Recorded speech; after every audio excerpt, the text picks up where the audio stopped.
Halo Urbaners dimanapun kalian berada. Kali ini saya akan menceritakan film Mortal 2020, di mana film ini menceritakan tentang keturunan Asgard atau Thor yang masih hidup. Dan bagi kalian yang tidak menyukai spoiler, disarankan untuk tidak menonton video ini karena video ini berisi full spoiler. Oke, langsung saja ke filmnya. Film dimulai.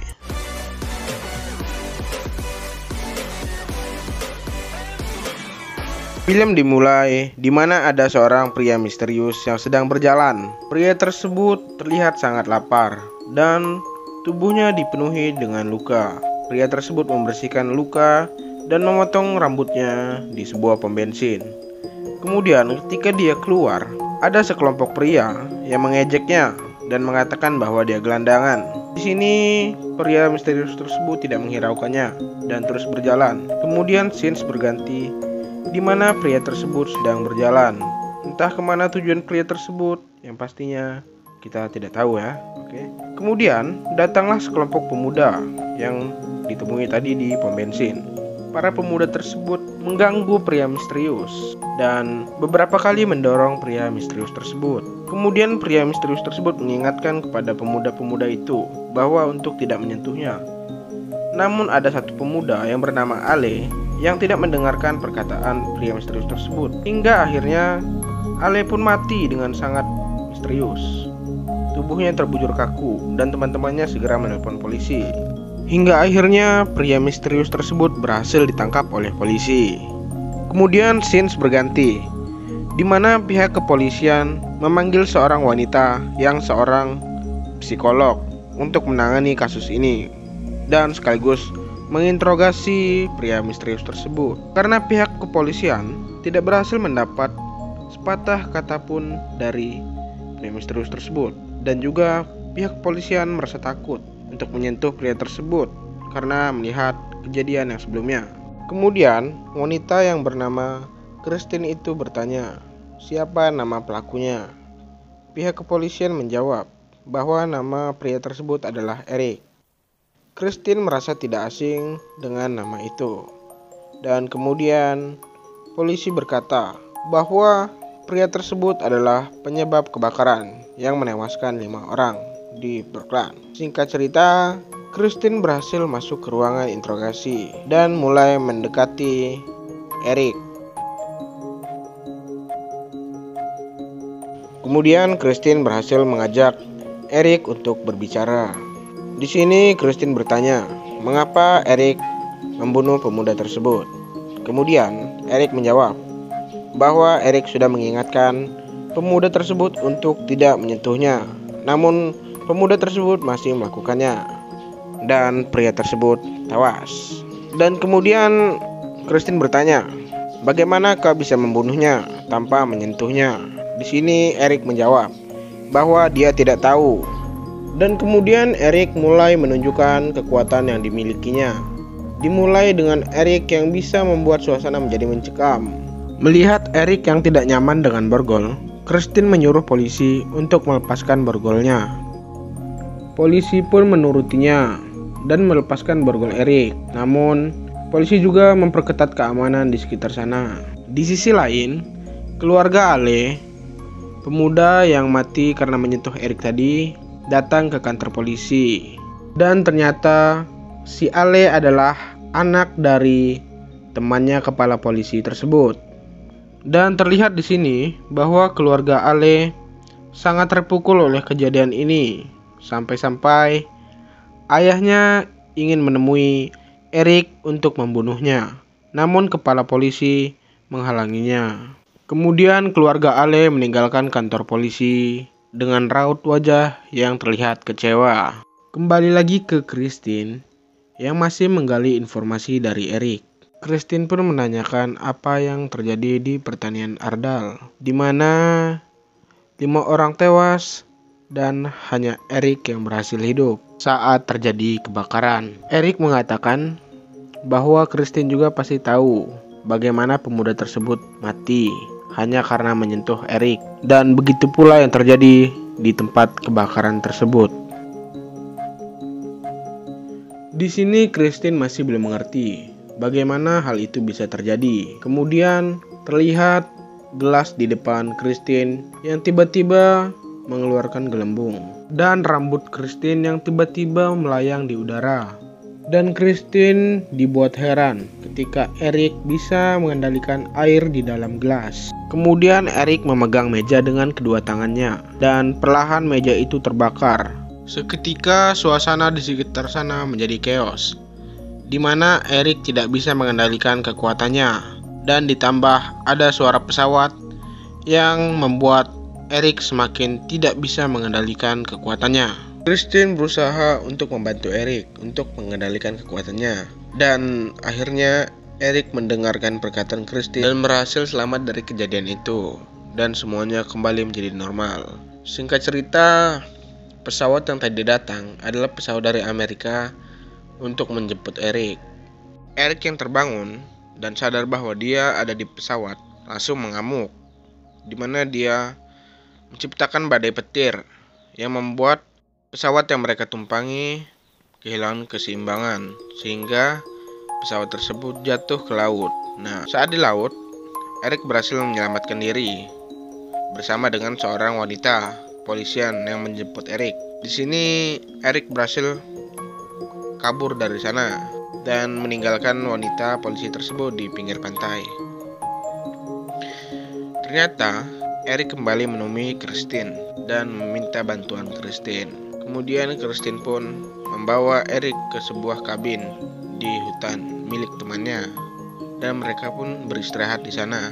Di kabin tersebut, Christine mencoba untuk mengobati luka Eric, dan terlihat di sini bahwa mereka mulai memiliki rasa suka satu sama lain.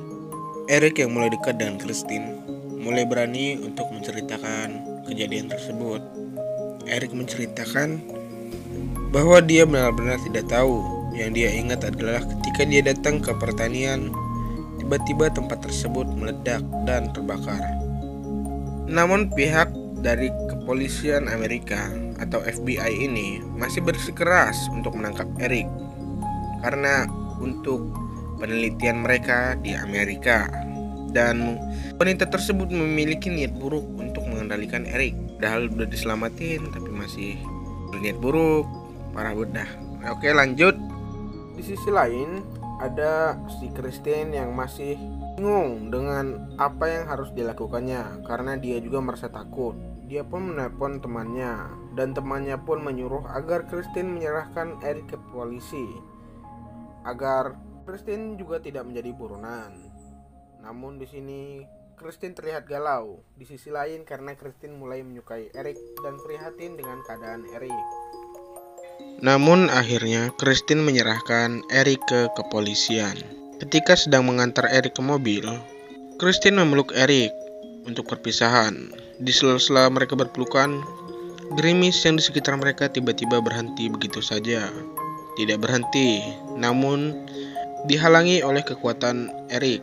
Nah, di sini Eric bisa mengendalikan sekitarnya dan mulai bisa mengendalikan kekuatannya. Di sini lagi-lagi Christine terkagum melihat itu, dan Christine memutuskan untuk terus bersama Eric, dan mereka pun bercipokan. Mereka pun kabur bersama. Mereka pergi menyeberangi perbatasan. Ketika berada di jalan, tiba-tiba ada tronton yang lewat dan mengelakson dengan suara yang sangat keras. Si Eric yang belum bisa mengendalikan kekuatannya secara penuh kehilangan kendali atas kekuatannya, dan mobil mereka pun mengalami kerusakan yang sangat parah. Namun, tronton yang lewat tadi datang untuk melihat keadaan mereka. Dan di sini Catherine bilang bahwa mereka ingin ke rumah sakit dan meminta tumpangan. Akhirnya, tronton tersebut memberi tumpangan. Polisi yang berhasil menemukan jejak mereka berusaha agar Eric dan Christine tidak berhasil melewati jembatan, karena itu adalah perbatasan yang dimana ketika mereka sudah menyeberang, mereka tidak bisa melakukan apa-apa lagi. Kemudian, ketika Eric dan Christine menyeberangi jembatan, ternyata jembatan itu sudah diblokir dan terpaksa mereka berhenti di sana. dan si supir truk tersebut lari ketakutan. Karena Eric tidak ingin terjadi sesuatu yang buruk terhadap Christine, Eric pun menyerahkan diri. Namun, ketika Eric menyerahkan diri, polisi membekuk Christine dengan cara yang kasar. Eric pun marah dan mulai menunjukkan kekuatannya, di mana badai berkumpul di satu tempat dan banyak petir yang bergejolak. Nah, di sini Eric berhasil mengendalikan petir dan membuat semua orang di sekitar sana takut dan meninggalkan tempat itu. Namun, setelah berhasil mengendalikan kekuatannya, Eric terluka parah dan Christine berteriak minta tolong. Dan akhirnya kepala polisi membantu mereka membawa Eric ke rumah sakit. Dan wanita polisi tersebut merasa sangat kecewa karena sudah tidak bisa mengejar Eric lagi. Ketika berada di rumah sakit, Eric dironsen dan orang-orang di sana kaget karena melihat hasil ronsen Eric tersebut, di mana hasil ronsen tersebut menunjukkan bahwa otak Eric mati dan beberapa sistem lainnya sudah mati. Kemudian, alat ronsen tersebut rusak karena Eric dan menyebabkan konslet di rumah sakit tersebut, sehingga ada seorang anak kecil yang terkena serangan jantung. Eric yang tahu bahwa dia telah membuat seorang anak meninggal karena serangan jantung, segera mendatangi ruangan anak tersebut. Namun, ketika Eric sedang berjalan, ayah Ale menembak Eric di belakang, namun tidak kena. Dan di sini ayah Ale menodong kepala Eric dan berkata bahwa Eric telah membunuh anak satu-satunya. Namun Eric menjawab bahwa dia sangat menyesal dan dia meminta maaf. Dan Eric minta dilepaskan untuk menyelamatkan anak lainnya yang sedang sekarat saat ini. Dan ayah Ale pun berkaca-kaca dan membiarkan Eric untuk menyelamatkan anak kecil tersebut. Sampainya di ruangan anak kecil tersebut, Eric memegang dada anak kecil itu. Dan akhirnya anak kecil tersebut bisa diselamatkan. Nah, di sini Eric menunjukkan kekuatannya juga. Sudah seperti dewa ya, bisa menghidupkan orang. Oke, lanjut. Nah, berita tersebut tersebar ke orang-orang di sekitar sana dan menganggap Eric adalah Thor. Dan Eric pun memiliki banyak penggemar. Eric pun merasa terharu atas semua itu. Dan kepala polisi pun mengantarkan Eric ke tempat yang ingin dituju Eric, yaitu di sebuah pertanian di pedesaan. Setelah sampai di sana, mereka menemukan sesuatu yang aneh di bawah tanah, dan kepala polisi pun menggali tempat tersebut. Namun, di sisi lain, wanita polisi tersebut masih belum menyerah dan diam-diam masuk ke dalam negara tersebut untuk menculik Eric. Ketika ruangan tanah tersebut berhasil digali, kepala polisi dan Christine mengecek tempat tersebut dan Eric tidak diizinkan untuk sementara. Ketika mereka sampai di bawah tanah, Christine dan Pak Kepala Kepolisian sangat kaget melihat di bawah sana, melihat artefak bahwa itu adalah tempat peristirahatan para dewa, di mana di situ dituliskan bahwa ada palu milik Thor dan ini adalah tempat peristirahatan para dewa. Ketika itu juga Eric dipanggil untuk turun ke bawah. Nah, saat sampai di bawah, Eric sangat familiar dengan suasana itu. Dan Eric mengambil palu dan sarung tangan Thanos. Ketika memakai palu tersebut, dia bisa mengangkatnya, yang membuktikan bahwa seperti yang kita ketahui, bahwa palu Thor hanya Thor yang bisa mengangkatnya. Nah, di sini Eric bisa mengangkatnya, yang membuktikan bahwa Eric merupakan salah satu keturunan Thor atau dewa petir. Eric yang keluar dari dalam ruang bawah tanah tersebut berjalan menuju Christine sambil tersenyum dan terlihat sangat senang. Namun, polisi wanita tersebut menyuruh untuk menembak Eric. Namun yang kena adalah Christine. Nah, di sini adalah malapetakannya, di mana Eric mengamuk dan membuat suasana di sana menjadi chaos.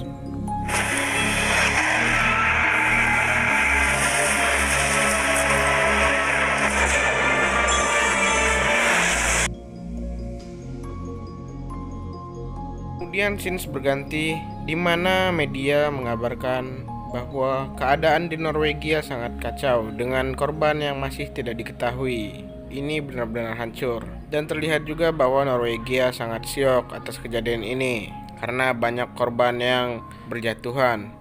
Dan Erik pun dinyatakan sebagai teroris. Namun keberadaannya masih belum diketahui. Dan film pun berakhir. Ending yang sangat membagongkan. Seperti yang kita ketahui, Thor berjuang bersama Avenger melindungi bumi.